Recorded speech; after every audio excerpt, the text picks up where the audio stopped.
Brendan Martin, Marion County, Ocala, Florida, horse capital, limestone capital of the world. Horse capital, Rob. Doesn't say limestone capital when you pull into town. It says horse Marion capital County. of the world. Ocala, the most southern town in Florida. I love it. Brendan Martin. Southern town in Florida? What are you talking about? Oh, yeah, well, Wait, like southern culture, you mean? Yeah. Okay, Changes in the winter a little bit. Hey, got a great show today, man. Got the round table, Frank Duffy, Doug Dean. Special guest, Dave Bartoo. Guys and gals, you're going to love this guy. I've been listening to him on my friend Chuck Oliver's show for a long time, and I was like, I got to get him on the show. The numbers behind the college football passion that we have. How do you find these coaches? Who has the database? Who makes the matchups? It's Dave Bartoo. How's the sausage made? That's right. Hey, take a picture with your QR code. We're on Take X, a picture Twitter, with your phone of the and QR code. take a picture with your phone of the QR code.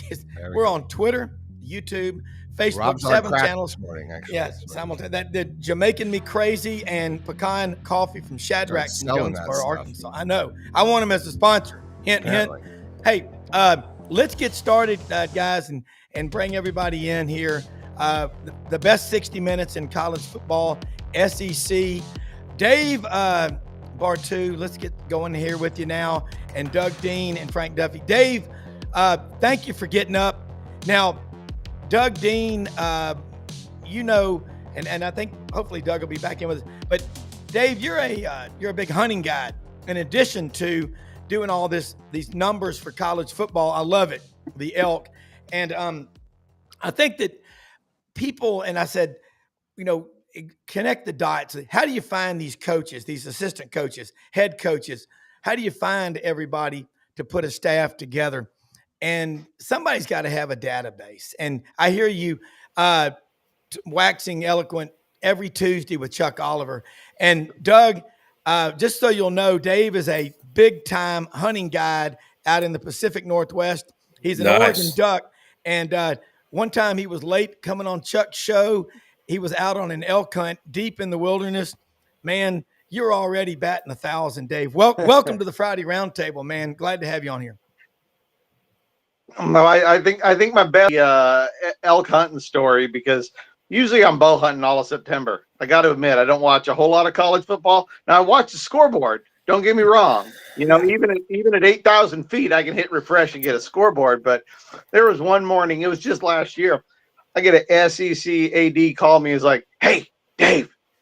I'm like, "Dude, you know I'm on the West Coast. You know how early it is?" So early. Like, yeah. He's like, "You hunting?" I'm like, "Yeah." He's like, "I got some questions for you." A man after my own heart. Yeah. Oh man. So literally I'm like on this, I'm at like 7,400 feet, and I'm walking this ridge line trying to get to my spot because I can hear elk below me. They're 2 draws over. And I'm trying to get to my spot, and I got a SEC AD going, "Hey, got some questions for you. You got a minute?"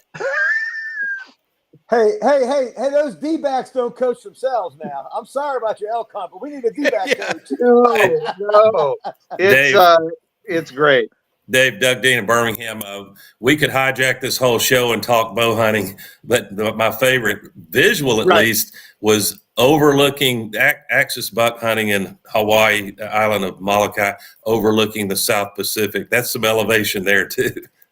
Yeah, that is.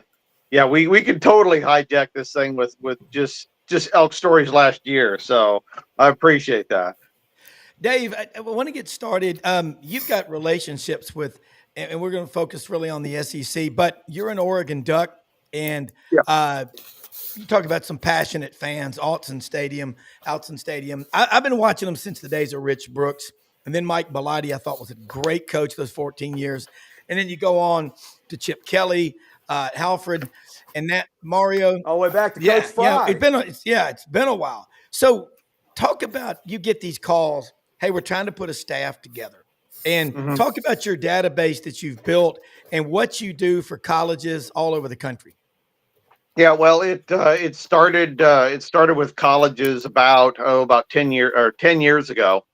We started developing the database, and we went back to 2010. And my Pulsa, Adam, we decided part of college football because we just love college football. That was our favorite, both of our favorite sports. But we wanted to be in the analytical side that was off the field. We felt everybody was pursuing fool's gold with on-field analytics because they were trying to mimic baseball, which is impossible. And so we focused on an area that we felt was extremely valuable, not recruiting level valuable, but the second most valuable aspect of college football, and that was coaching. And so we were able to create enough data and enough formulas that we have been able to track every single FBS coach since 2010, and we grade them annually on their performance, and then those go into their career grades. So when a head coach says, hey, I want to put together a staff, we use our database to find guys.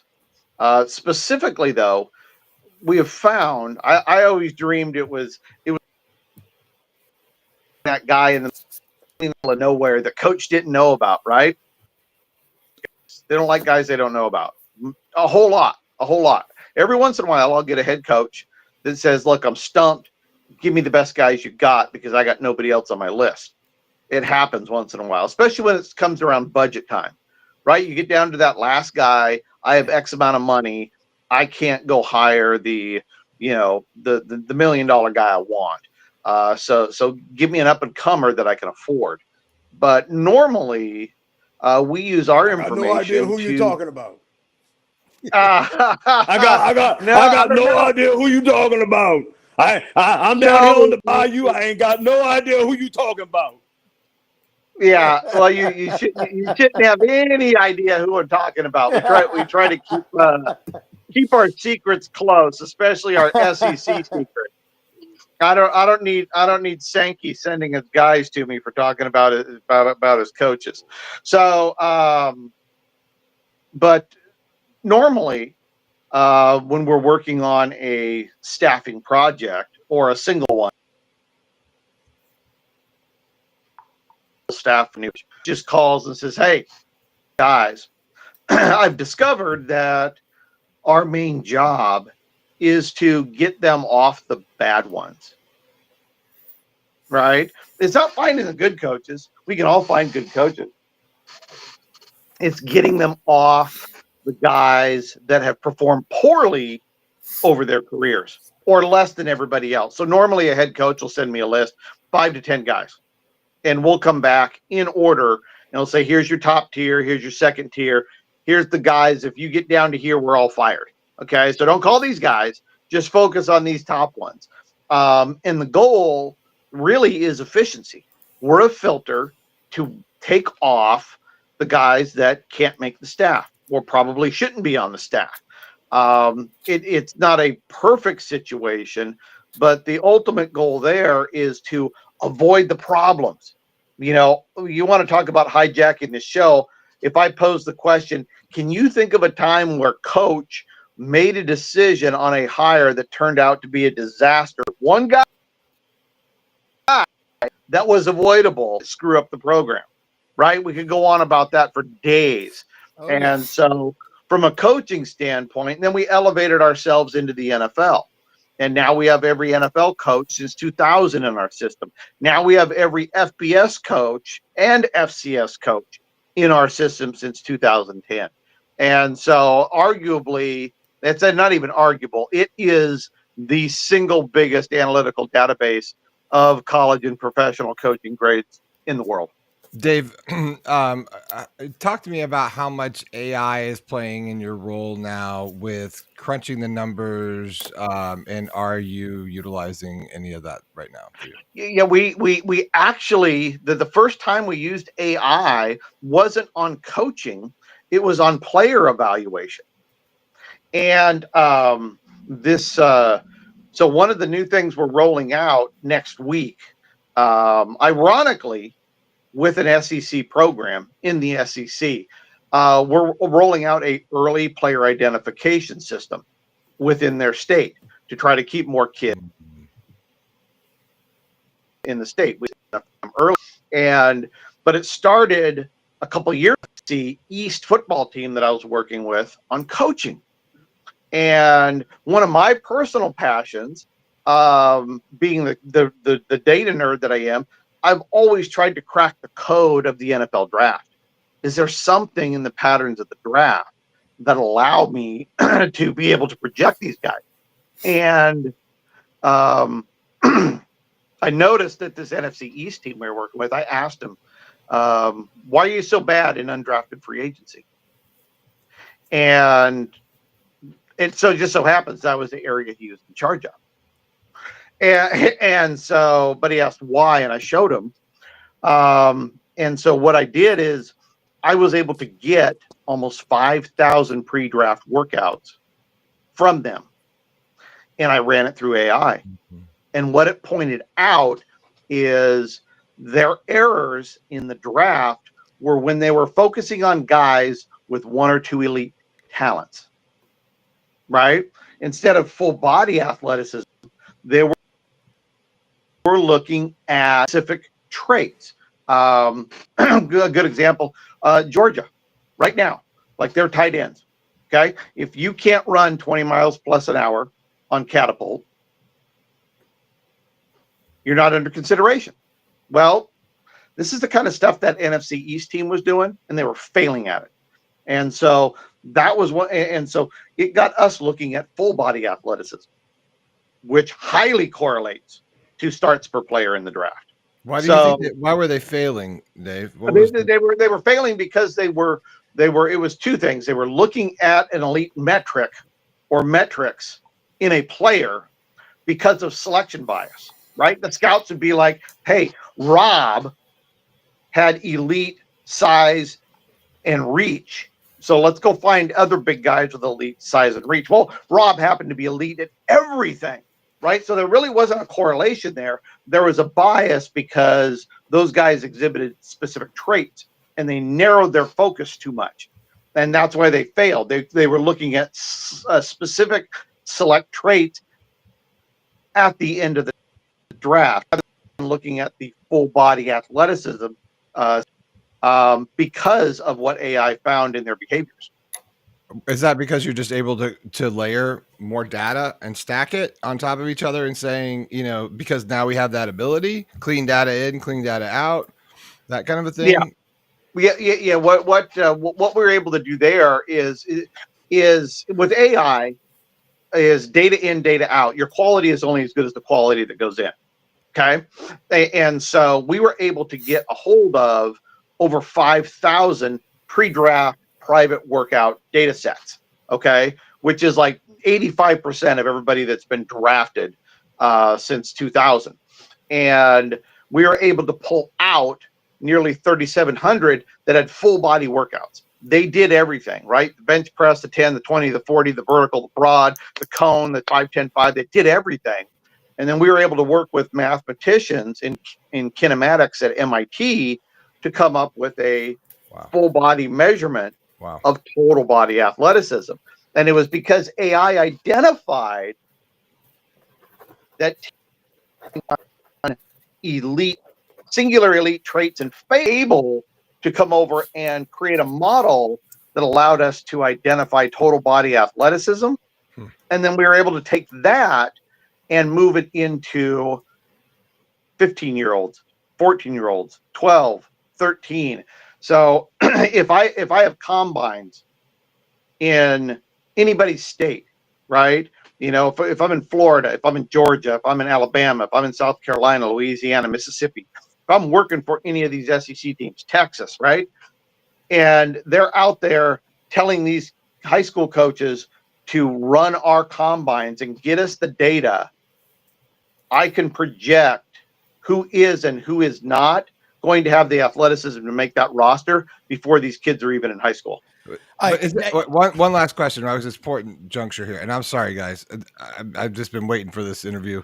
So why is how can this not be the precursor with a quantum chip to real time readouts, biometric readouts of your athletes as like a game is going to see who's gassed and not gassed? Is this that first step in that direction? It certainly could be. It certainly could be. I believe that in collecting, the most important thing is how are you going to collect this database, right? How are you going to get this information? And once you get enough of a sample size, how is it going to be analyzed and then applied? And obviously with what's available out there, ultimately, I have found the most important thing is how are you going to collect the data? And like you said, we have the ability to collect a lot of data instantaneously and have it instantaneously analyzed. So really with the data collection tools they have right now, at least at the upper level, maybe at the NFL level, but at the lower levels where we're focusing on player identification, you're not going to be able to have these tools in every school, in every middle school, in every training center. It's going to be very hard to mine diamonds when you don't have the equipment to mine them in those certain places. The upper end of football, professional football, totally agree. On the fly decisions, instantaneous stuff. Sky's the limit there because all of that data is concentrated in 32 teams. Or in the SEC, it's all concentrated in 16 teams. Yeah. But in terms of bringing guys in, that's a different story. Doug, does HIPAA start to get involved here at all when you start talking about individual? Do we start looking at that at some point? Doug? Doug? Are you the interviewer? Well, I'm asking you. I'm not. I know you're the expert. I'll let Dave comment. I don't think everybody knows how to work within HIPAA. If privacy is preferred by an athlete, usually you have to honor it. But I forget where we left off on the analytics. Dave, I was going to, and Brendan asked great questions. I was going to see if you could use a particular SEC team from last year to pressure test, shall we say, the limitations of data. And I'm sure you go through a continuous improvement process, you and the MIT geniuses, and the multiple linear regression is probably tame compared to the stats they're applying, the analytics. But how did we not see South Carolina coming a year ago as a 9-3 team? Is that sort of within to do as well as they did? Is that within the margin of error that any data gives you? Enlighten us on that. No, we didn't see it coming. There's nothing there that showed it was coming. Nothing. And a couple of things. Number one is in my data work, I believe that simple answers are better. I don't like to dive into the complex. I like yes and no. I like black and white. So when it comes down to college football, I focus on three things: recruiting, coaching, and where the game is played. That's it. Right? Those are your three big factors: recruiting, coaching, where the game is played. I call it TLC, talent, location, coaching. That's it. So when you look at South Carolina, you look at South Carolina recruiting.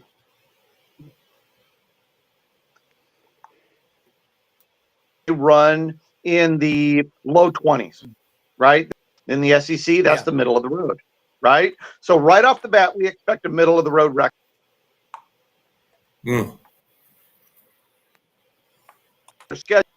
Brutal schedule, right? One of the top 5 strengths of schedules before the season, after the season. Florida, put Florida in there too. Brutal schedule. Exactly. Yeah. Exactly. Okay. So and think about it. They were 10-2 without that crap call against LSU at home on the TD return, right? So and then you start looking at the coaching. And I said at the beginning of the season, Clayton White has always been high on our list. And he has a really high ceiling as a DC. We like that side of it. But they lost Pete Lembo, top 5 special teams coordinator. I thought Pete was a bigger amount of glue at South Carolina. Then you go to Dow Logains, who in the NFL is a bottom 10 offensive coordinator out of 197 offensive coordinators since 2000. I didn't believe in him. So we got a good DC. We got mid-level talent. We got one of the toughest schedules in college football. There's only 2 things that I can attribute. One hell of a freaking job building culture and cohesion. Okay, intangible stuff we can't measure with data. Fans are buying in, the boosters are buying in, the players are buying in, the coaches are buying in. There's nobody that's not buying into what he's doing. So I'll give the credit to Shane. And the second thing I'll give credit to is a quarterback. The quarterback. We all know a quarterback can accelerate a program, right? And the best example ever is Cam Newton, right? He shouldered that Auburn team, right? And so to me, it's all about Lenora Sellers out of South Florence. That's and so could we see Lenora Sellers coming? No. It's a black swan event. Right. I mean, it's just there's nothing there that said this could be a 10-2 playoff team. No way. I would have taken that bet every day of the week, twice on Sundays on the under. Yep. Frank? Frank, jump in here. Let's go back talking about the coaches, because I think that's the really fascinating thing where you're affecting so many of these players. You know, players coming in, going to and fro, that's time immemorial. But these coaches truly can affect the program. And I bring up the case of Matt House. I mean, how can a DC go ahead and ruin a Heisman Trophy winning quarterback?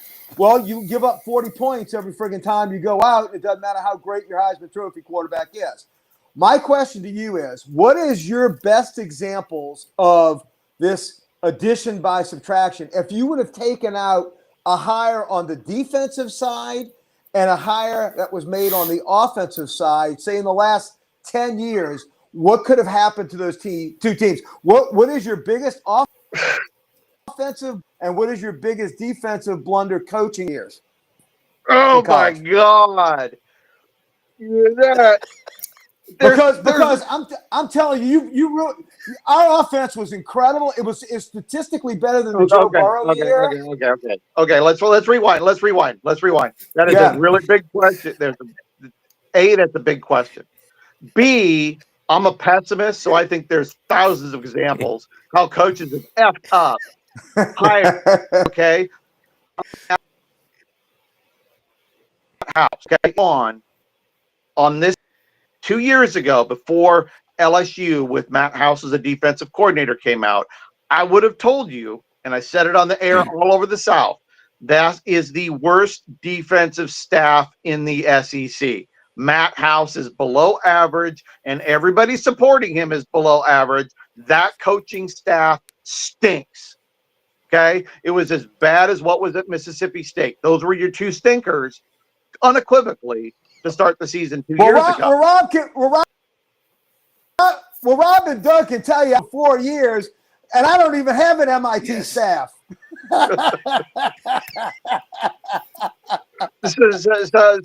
So your addition by subtraction is he cleaned house, right?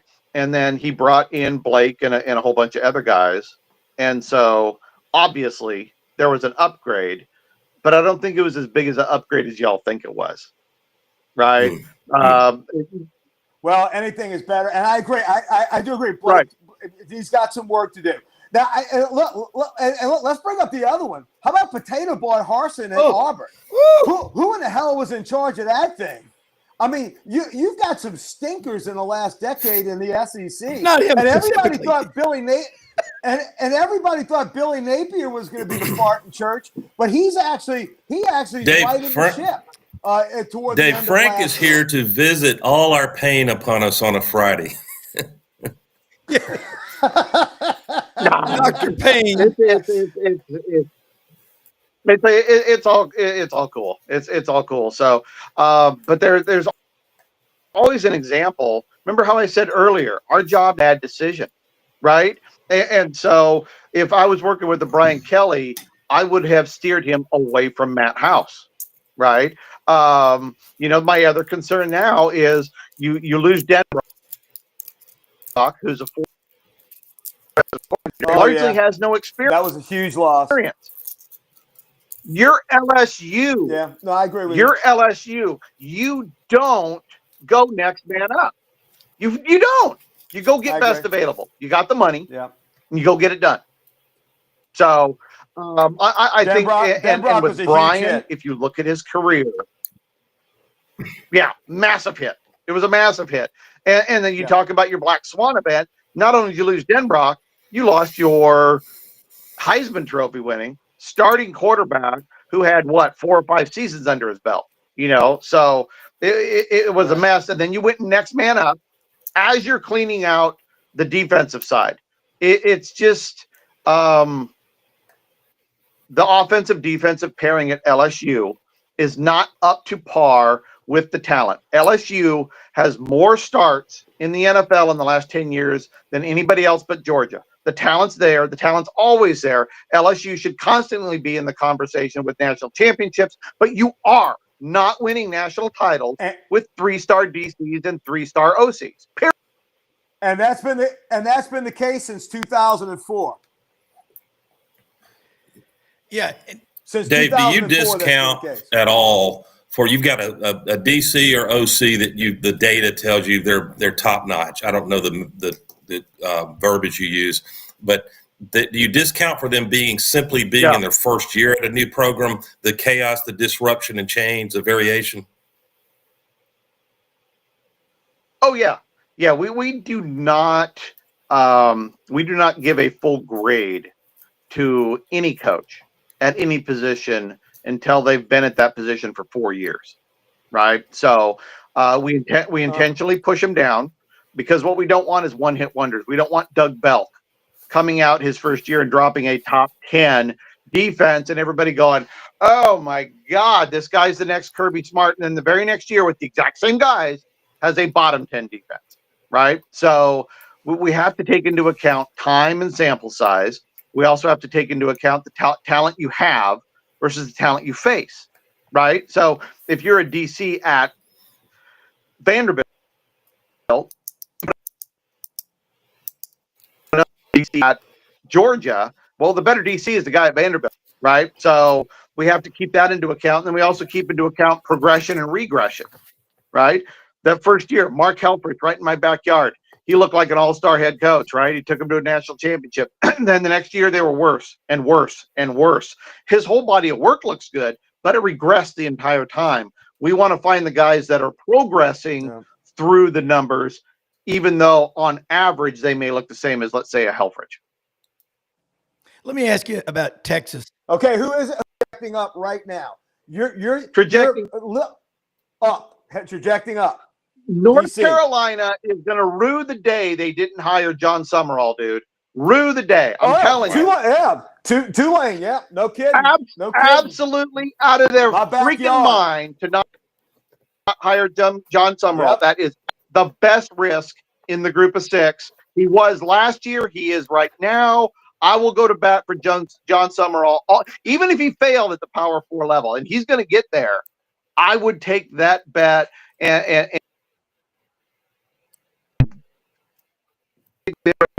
school that Bill sold that to them, and I think they're going to get punished for it. And I think that punishment is going to be John Summerall going somewhere. Let's stay in the S. Dave, let me ask you about a school, Texas, two schools, Texas and Texas A&M. You and I talked about it last night. Texas endowment, $46 billion. Yeah. A&M pushing $20 billion. Since 1970, the whole state of Texas with 30 million people that we know of, won national championship in 2005, runner-up in 2009. Yeah. What is it about having all the money in the world, maybe a room full of J.R. Ewings? Nobody seems to take charge. Let's start with Texas A&M, why they can't seem to get it together, you talk about being on a gravy train with biscuit wheels and 4-wheel drive, and they can't do it. And then go to Texas after that. Another oil buckles. Well, with A&M, I think what you're looking at is the inability to hire a good head coach. That's one of the reasons, right? I think with both of them, there's an intangible problem behind the scenes that we can't see. Because can they recruit? Yes. Do they have the money? Yes. They have everything. So on paper, they should win more, but Shane's getting everybody aligned and on the same page. The opposite is happening at Texas and Texas A&M. That people aren't on the same page. There's behind the scenes infighting, and there's not a cohesion. This is not a strong working body of coaches, players, fans, and boosters, right? They all have to come together. But you look at A&M, look, they just don't hire good head coaches. Pat Sherman is terrible. Jimbo Fisher was a bad hire. The numbers said that was a bad hire from the beginning. They don't hire good head coaches. I really like Mike Elko. I think he's an up-and-coming head coach. He proved it at Duke. He had a solid year last year. Maybe A&M turns it around, but that doesn't change what goes on behind the curtain. And Texas, I think that's just exacerbated. It's even bigger. The booster trying to be that guy that has a relationship with that head coach when they win a national title. The problem is I don't think Steve Sarkisian can win a national title because he's never been able to elevate his players above talent anywhere he's ever coached. So they have the talent, they have the money. I think they're missing the head coach right now, but I think intangibly there's so many cooks in the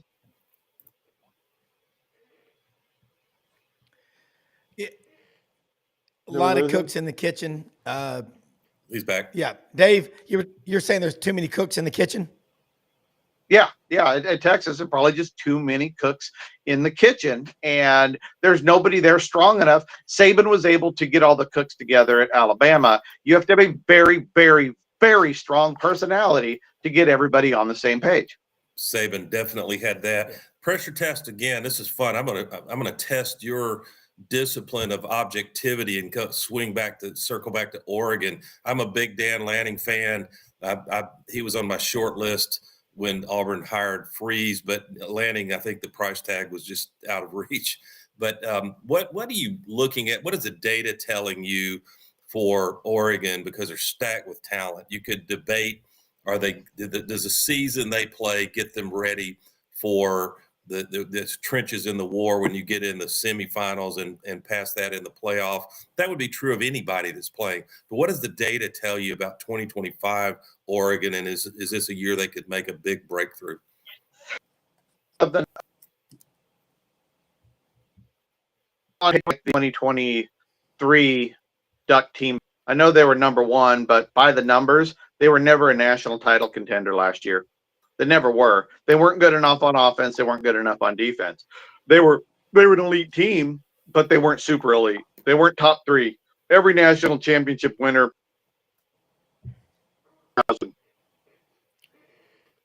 an offensive and or defensive scoring efficiency. So Oregon was the data is still, I think, what is he? He's going into his fourth season right now, right? So we got a guy right now that is top 20 head coach in the country. He has done well to hire on the offensive coordinator side. He lost one. He brought in Will Stein out of UTSA, a very up-and-coming offensive coordinator. Defensive coordinator side, well, we know what he ran at Georgia, and Lapoy is a five-star linebacker coach, and Lapoy's turned into a pretty good defensive coordinator. So overall, you're looking at a very good head coach OC-DC pairing that's still trying to develop, right? They really aren't that experienced. There's a caveat, though, is that the guys they want are the guys they get. They have a booster in Phil Knight that can literally write any check to get any guy Dan wants. So really, for Oregon, besides coaching, they need to have great player evaluation. And that's it. Where he's going, what he's done with it. I don't like that he goes against the numbers on going for two, which, by the way, that's another subject I can go into anytime and blow up completely these idiots on the TV that are always talking about the FPI green light. What a bunch of morons that is. But with Oregon, I don't know. They have all the pieces to contend, right? And there's really three main keys of a national title contender, and every single one of them have met these keys before the season. Okay. Are you a top 10 recruiter over the last 4 years? High school recruiter. The portal doesn't matter, folks. It helps. It doesn't really matter that much unless you get a quarterback that can transition everything. So are you a top 10 recruiter? That's 23 out of the last 25 national champions. Okay. Do you have a 3.5-star or better OC NDC pairing? Oregon does. Everybody else that's won it before has always the OCD combination. And were they top 25 scoring efficiency the year before? So you got to be good to win the year before. So Oregon meets that criteria. They're an elite recruiter. They got a good OCDC pairing. They were very good last year. So yes, they are a national championship contender. But I think when it comes right down to it, it's less the question about, are the players ready to go? Are the coaches mentally ready to go? And you still have a lot of young and experienced coaches at Oregon. Yeah. Frank? I got a question for you. Do you guys make wagers based on this information? And if you do you bet on seasonal numbers and totals and outcomes? Or can you even mine it down to particular games when you see an advantage based upon either personnel or coaching staffs? Yes, we have. I don't like betting totals because I don't like my money locked up for 4 months. But if you want to have a show where we go through 134 totals of all 134 teams, I got no problem doing that. I love talking gambling. My number one rule of thumb in September is I am always looking for the home team that is a better 4-year recruiter that's catching points. I will always bet that to win and cover every single time. Every single time. Especially if they're home. Yep. Dave, I'm really fascinated by the curious case of how where the data would have led you when Notre Dame faced Georgia, because you really you have to take a deep breath to bet against Kirby Smart with how he's performed, how he's been there, how he gets his team, especially in the trenches, just frothing at the mouth to play games like that. And Marcus Freeman had his critics. Sure. What did you see? What defied the data, if it did, and what can we learn from that particular game? Oh, you mean was it like the semifinal game this last year? Correct. Yeah. Number one, Georgia was never a national title contender like Oregon. Wow. They weren't, right? Because their offense at the end of the regular season, they were 10th in offensive scoring efficiency. Not good enough. Top 3. Remember, you got to be top 3. And their defense was 25th. That was the worst defense they've had under Kirby Smart. It wasn't Mike Bobo's fault, folks. It was the freaking defense. It wasn't an elite defense. And Notre Dame. Indy had a quarterback too. Yeah, Notre Dame had a top 5 scoring efficiency offense. They had a top 3 scoring efficiency defense. The number one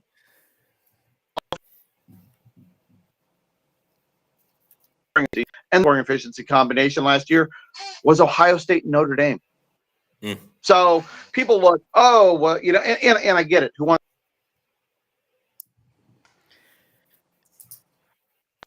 When he's a dog, he wins.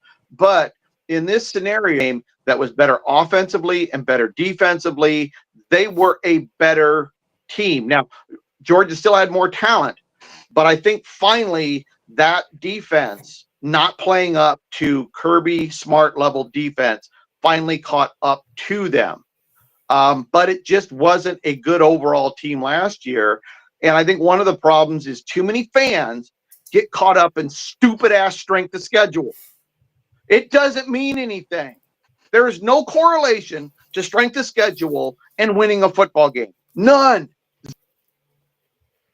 There is a correlation to the selection committee seating. And played an entire. Yeah. No. I quote from day one, because we were given the formula to ranking and seeding teams day one, 12 years ago. Nobody paid attention to it. They said very clearly, strength of schedule is the last metric we use, and it's only as a tiebreaker when all else is equal. Strength of schedule doesn't mean anything. It's fool's gold. People who think, well, we played a tougher strength of schedule, we're better. You're an idiot. Okay? All you did is played a tougher schedule, and if your AD put that on you, that's your fault. Right? And so, I mean, if Georgia played 12 games in the MAC and went to the playoffs, are they crappy now because they played a soft strength of schedule? Hell no. They're healthy. You want to bet that team. They haven't changed. So one of my messages today is get off your stupid strength of schedule horse, folks. It doesn't mean crap. Hey, Dave, let me say this is Brad Bellamy. It's not a subtle point you're making. Yeah, that's right. Dave, I want to bring in Brad Bellamy, General Manager, LandersForwardMemphis.com. Proud to have them as a sponsor. And I know he's a big Alabama and Memphis fan. And Brad, we've got Albert Einstein. I mean, Brad, we have Dave Bartoo on here. This is unbelievable stuff, Dave. I love these numbers. This is explaining the madness of college football. But some quickly, good arithmetic. It is some good arithmetic. But Brad, Some tell us right ciphering. now what's going on. Yeah, tell us what's going on at Landers real quick, and we'll get back into this healthy conversation of college football. I know Brendan is an AI junkie. Dave, we're gonna have to get you back on because we're doing AI podcast. So this is the beginning of something great. But Brad, Poplar and Houston Levy is where it all starts. Absolutely, Rob. Good morning, guys. Man, talk about exciting times for the fall season as well. With all this gambling talk, man, it's getting me jittery and excited. So speaking of jittery, we're in June. We had a really strong month in May and really excited. This is going to be the last month of the Built for America employee pricing for everyone program. So it's a great time to come out, take advantage of really, really great deals on the remaining 24s that we have. We got some good APR rates now, especially on like Mach-E and Lightning. And but the employee price for everyone's the best program that Ford has come out with in a very long time, and it's been tremendous for us. We sold a lot, and we got a lot incoming. Really excited about the 25 Expedition, completely new body style, completely refreshed. And if you haven't had a chance to come out and check one out, Rob, you need to bring your wife out and check one out because she might decide it's time to trade at this point. Yeah, those Broncos are incredible, man. Brad, folks, Poplar and Houston Levy, LandersForwardMemphis.com. Ask for Brad Bellamy. This is the guy right here that you want to go see. My wife was complimenting you the other day, said he's just a genuinely good person. And by the way, you do a lot like with Agape and a lot of local charities and foundations, Brad, and that speaks highly of the kind of people they have at Landers. And you're also the sponsor of the Touchdown Club. And so, man, LandersForwardMemphis.com. Brad, I know you've got questions too. Dave Bartoo's out in Portland, Oregon. He got up real early this morning, but you heard him talking about strength of schedule. You know, you're an Alabama fan and a Memphis fan. I bet you've got a question or two about how'd you find Kalen DeBoer or whatever, but jump in this conversation. I mean, you know, there's a lot. I mean, where my mind was going is he started talking about totals and win totals and strength of schedule, or the lack thereof and what it means or doesn't mean. But, you know, I'm curious. You guys, I got on a little bit earlier today because I hate jumping in and not knowing what you guys are talking about. Y'all talked a little bit earlier just about expectations for last year and teams that you missed. South Carolina being one of them. Were there teams last year as we're looking at future outlook for 25, where you're going to help our pocketbooks and make more money this year? Because I'm really excited about all this stuff now. What were the guys really missed out on last year? The ones that the analytics just said, hey, this is not what we expected. This is not what the team we thought it was going to be. You know, obviously injuries can play a part in that especially when it comes to the teams that don't perform. But who were the big teams last year that stood out for you guys? It's like, yep, we didn't see that one come. Well, I mean, I hate to say it. I mean, South Carolina might be one of the best examples of exceeding a win total. And I mean, it's one thing to exceed a win total. The thing total of, let's say, 6.5, and you're in the playoff. I mean, was there anybody else in the playoff conversation that shocked us like a South Carolina? I don't think. Where was SMU for you guys? I would think that would be one that might have been the shocker on. SMU is a fantastic example of a team that vastly overperformed. Now they had a top 3 coaching staff grade in the Big 12 going into that season. They have an excellent staff. I cannot for the life of me believe that an SEC team did not pick off Simmons, their DC. I can't believe it. I honestly can't believe it. And they were able to maintain their coaching continuity. You got Lashley calling plays, so you got a great OC-DC combination. We've always said, look, the Big 12 doesn't have a top 25 recruiter, right? I mean, Vanderbilt's a top 3 recruiter in the Big 12. So the Big 12, as far as we're concerned, is much more coaching dominant. And SMU has a top 3 staff in the Big 12. But new race was from a smaller conference into a bigger conference. Again, that transition takes time. For SMU, it took no time. It took 1 second. Boom, it was over.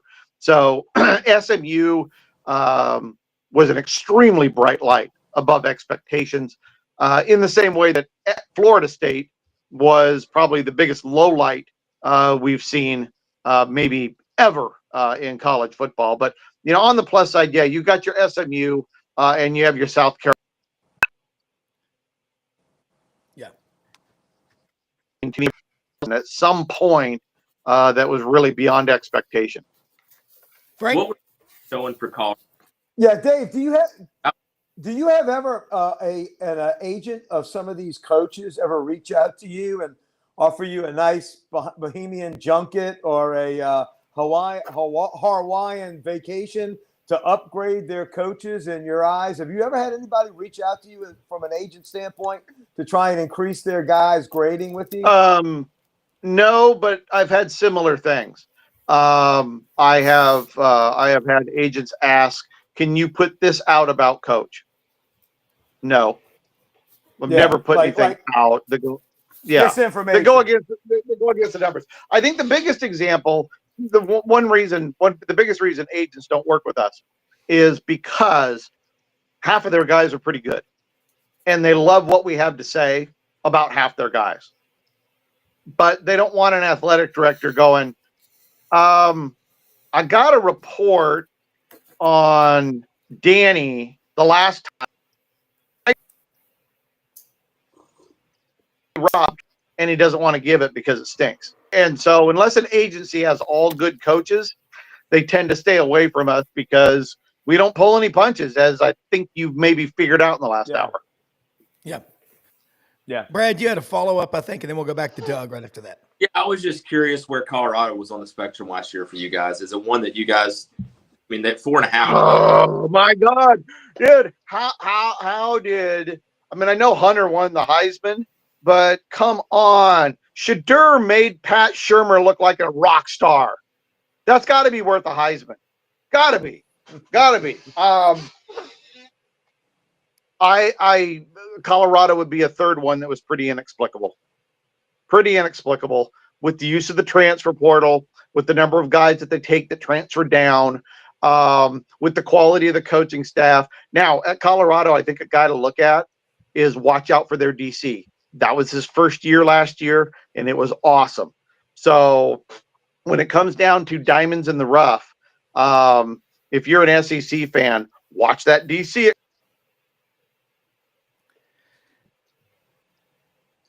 Forward, don't get over your skis on one-hit wonders. Going forward, I think you lost probably the second best player in college football. I would, as far as quarterbacks go, Cam Ward was the best offensively. I think Shadur was number 2 above Hunter. Wow. And I think Shadur and Travis were the glue that somehow kept that mess together. Turn around and keep Colorado winning 7, 8, 9 games a year. I mean, we had as a top 20 coach in the country, but it's in with one Superman quarterback. So I'm curious to see where it goes. Yeah. I'm curious to see where it goes from here. I don't want to discount him because he's done a really, really good job. When you take away the noise, he's done an amazing job. I think the noise also takes the pressure off of his players. And I think that part of that is part of the script. But I would agree what they did last year with a new OC, a new DC, and all those transfers was pretty damn amazing. Doug? Dave, you got to be I wouldn't say pulling your hair out, but just this year, if you look at the top 25, the early polls that are coming out, and I have a feeling that your data would rank them differently, but because you're free of regional bias that is a reality. But I don't, more than most years, as I look through the top 25, it looks like a precious few truly proven quarterbacks from top to bottom. There's a handful of them. And then specifically on September 20th, Auburn goes to Oklahoma. John Mateer comes in. He's a great quarterback on paper. And Jackson Arnold, we have to wait and see. But how do you grapple with the lack of data on unproven QBs when you're trying to get a handle on what the talent tells you in your analytics? You know something, that's always a difficult one. I would love, speaking of the AI question, I'd love to feed information on returning quarterbacks and quarterback experience into the system to try to determine plus minus. Typically, rule of thumb in the data, if you have a quarterback with experience that's coming back, that's plus one game. Okay. And it's actually plus 1.1 by the numbers. But when you start talking top 25, I ignore it.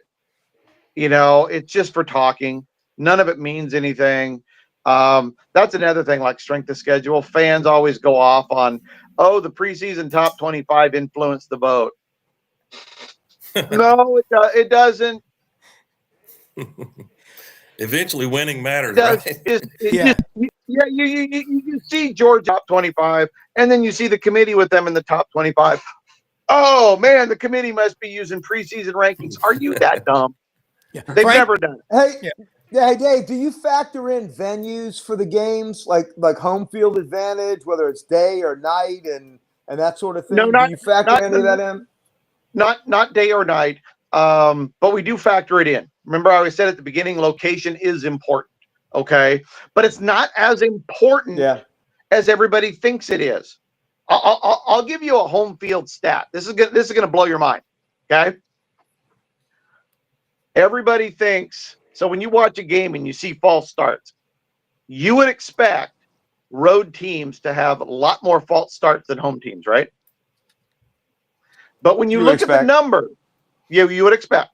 But when you look at the numbers, every single year, there are more teams with more false starts at home than on the road. Interesting. The majority of teams at false start than on the road. And so, but what affects more than anything is down pressure. Second down, you're going to get double the false starts of first down. Third, double the false starts of second down. Fourth, this is something coaches don't take into account on their analytics. There is so much pressure on fourth down. The odds of a false start on fourth down are over double a false start on third down. And so there's more down pressure in football than there's actually home field pressure. Do you dink Lane Kiffin for his seeming love affair with fourth down analytics? How do you view that? I don't know if it's a love affair with it. I can tell you, rule of thumb, if it's 4th and 3 or more, it's a dumb decision. All right, Dave, just really that simple. Yeah, Dave, you made a comment on Chuck Oliver's show a couple of weeks ago about guys when they transfer from a Power 4 to Group of 5 or lower, the average number of starts for those guys in the NFL. Give that stat out because I want to hear it again because it'll blow your mind. Yeah. Okay. Okay. So I call them transfers up, transfer down. Right? To Georgia is a transfer up. Right? You're going from a 40s recruiter to a top 10 recruiter. Okay. A Georgia guy down to Georgia Tech, that's transfer down. All right. So if you look at everybody that's been drafted in the last decade, and you separate them into guys with a transfer down on their resume and a guys with a transfer up on their resume, the guys with the transfer up per player end up starting over 700% more games than the guys with the transfer down. Very cool. Okay. That's interesting. Right? So Yeah. Yeah. Brad, go ahead. Okay. And so I my think you hit mute, Brad. advice to college GMs is beware of the transfer down, right? Beware of the transfer down. Look at spring ball. Look at spring ball. You had Mississippi State, they had 8 transfers, right? Now in total, your top 20 recruiters only had 16 transfers up from spring. But you look at Mississippi State, they brought 8 guys up from lower level. The 11 guys that left all went down. None of them went up. Okay. So one of the things I'm trying to do is I'm watching transfer up and transfer down to see how good teams are at player development, because the big guys should be pulling transfers up. That's telling me that a program is good at evaluating talent because they're getting their guys pulled up. All right, let me say something real quick.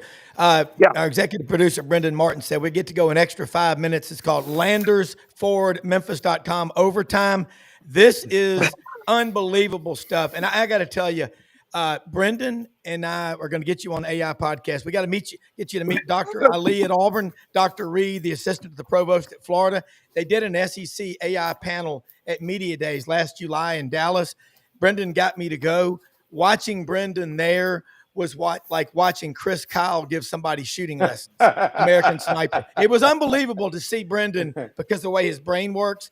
And so, guys, listen, we can go an extra. So we got 7-8 minutes to go. And then, Dave, make sure you let people know how they can follow you, because we are so grateful and blessed to have you up early on the West Coast. But as an outdoorsman, our Landers Forward. That's right. Overtime by Landers. All right. Right, our Landers Forward sudden death overtime here. Well, anybody can get a hold of me. Social media wise, Twitter's the easiest one, at CFB Matrix.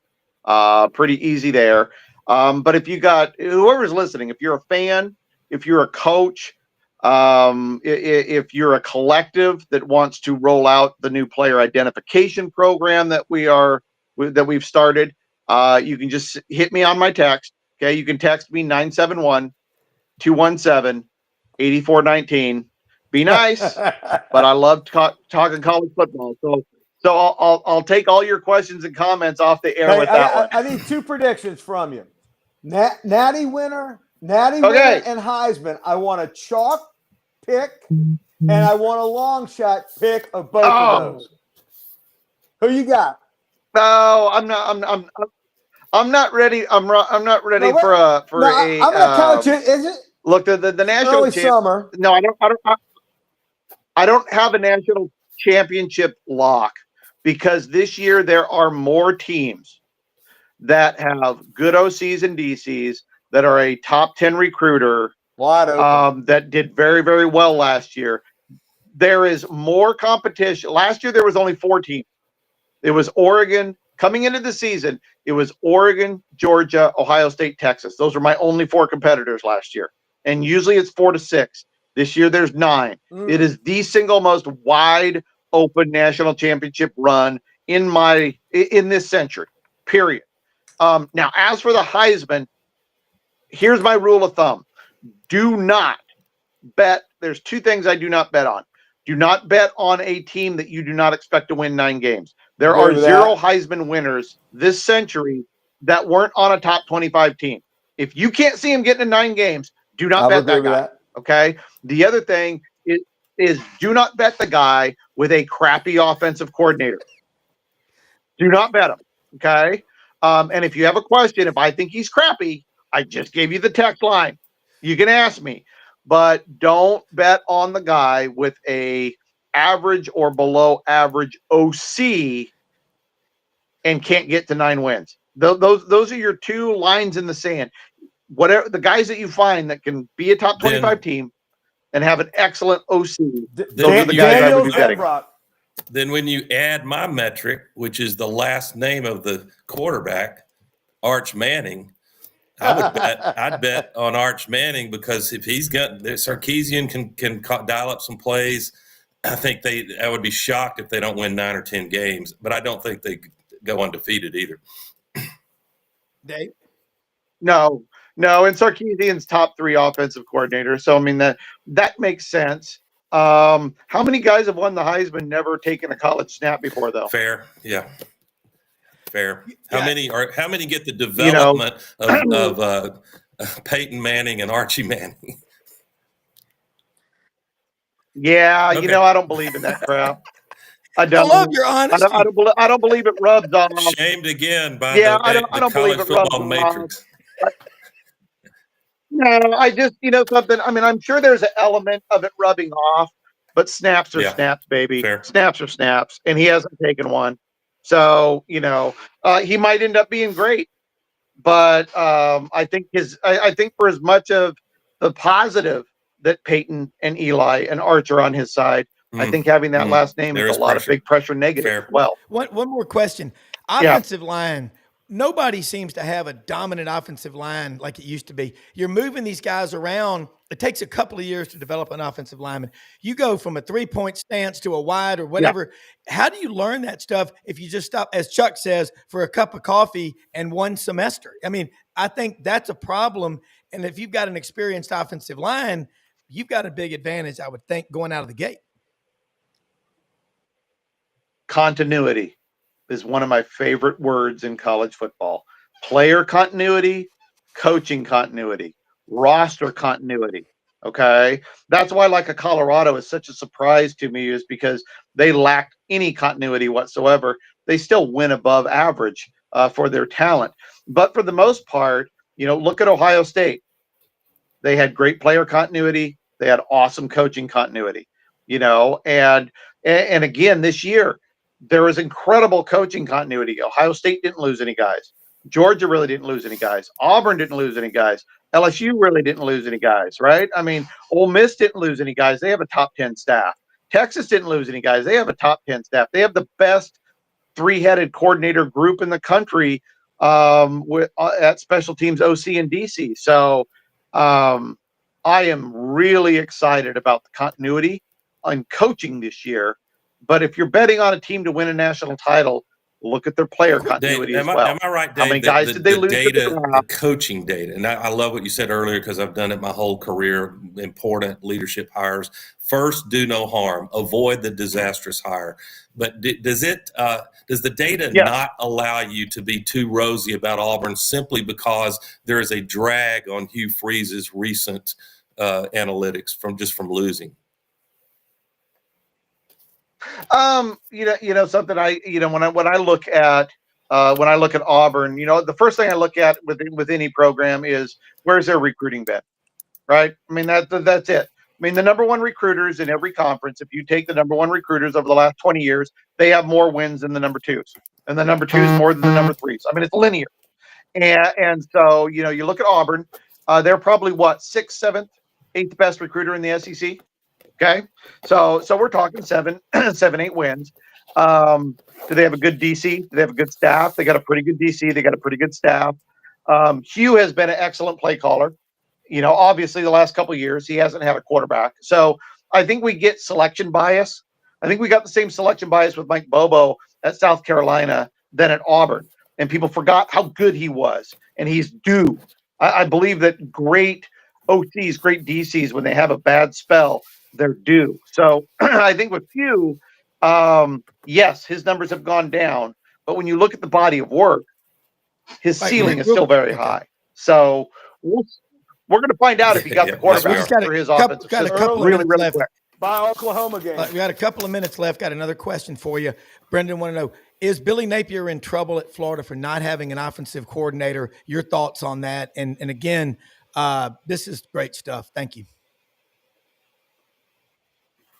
No, he's not. Why would he be in trouble for not having an offensive coordinator? Texas doesn't have an offensive coordinator. It's called Steve Sarkisian. He calls the plays, right? Hugh calls the plays, and so there's no difference. Billy's still calling the plays.